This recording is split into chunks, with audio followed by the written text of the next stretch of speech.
Assalamualaikum warahmatullahi wabarakatuh. Alhamdulillahirabbil alamin. Wassalatu wassalamu ala asyrofil anbiya'i wal mursalin wa ala alihi wa sahbihi ajma'in, amma ba'd.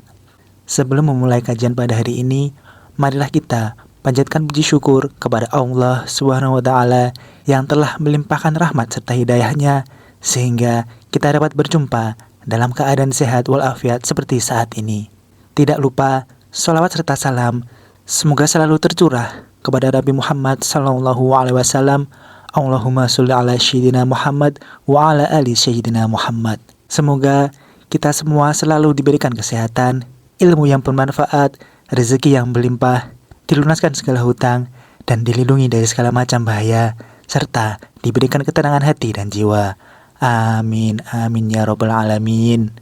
Sobat-sobatku yang beriman, seringkali kita mendengar keluhan seseorang yang susahnya menagih hutang, atau pernyataan yang menyebutkan orang yang ditagih hutang lebih galak daripada orang yang memberi hutangan.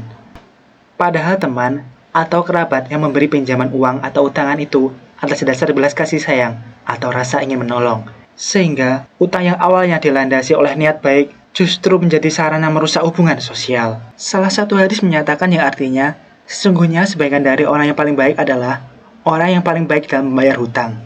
Hadis riwayat Bukhari. Ketika seseorang memiliki uang yang cukup untuk membayar tanggungan utang yang ia miliki, maka ia harus segera membayar hutangnya kepada orang yang memberinya hutang. Menunda membayar hutang merupakan bentuk tindakan menzalimi orang lain. Rasulullah SAW menjelaskan dalam hadisnya yang artinya menunda-nunda membayar hutang bagi orang yang mampu adalah kezaliman. Hadis riwayat Bukhari. Menurut para ulama ahli hadis, makna riwayat di atas mengarah pada ketentuan haramnya menunda utang tatkala seseorang sudah cukup secara finansial dan mampu untuk membayar. Berbeda ketika seseorang dalam keadaan tidak memiliki uang yang cukup, maka ia tidak tergolong dalam cakupan hadis di atas. Dalam hal ini, Syekh Bahruddin Al-Aini menjelaskan yang artinya makna hadis di atas bahwa haram bagi orang yang cukup secara finansial melakukan penundaan membayar hutang setelah tetapnya utang tersebut. Berbeda halnya dengan orang yang belum mampu membayar. Hukum yang sama juga berlaku bagi orang yang sudah memiliki uang yang cukup untuk membayar utangnya, tapi memiliki kendala atau uzur untuk menyerahkan uang tersebut, seperti karena uangnya tidak berada di tempat atau halangan lain yang tak memungkinkan ia membayar segera. Dalam kondisi demikian, ia tidak berdosa, tapi tetap berkewajiban membayar utangnya tatkala sudah mampu untuk menyerahkan uangnya. Seperti yang dijelaskan dalam kitab Syarah An-Nawawi ala Muslim, yang artinya menunda membayar hutang bagi orang yang mampu adalah perbuatan yang zalim dan merupakan tindakan yang diharamkan. Sedangkan menundanya bagi orang yang tidak mampu tidaklah dengan zalim dan bukan perbuatan yang haram, berdasarkan mahfuz dari hadis. Sebab ia dalam keadaan uzur untuk membayar.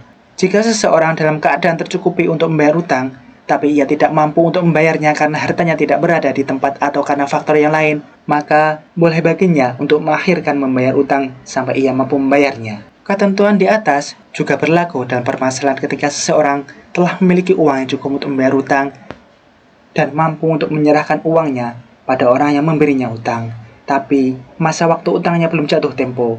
Maka dalam keadaan demikian, ia diperkenankan untuk mengakhirkan pembayaran utangnya sampai batas waktu pembayaran yang telah disepakati.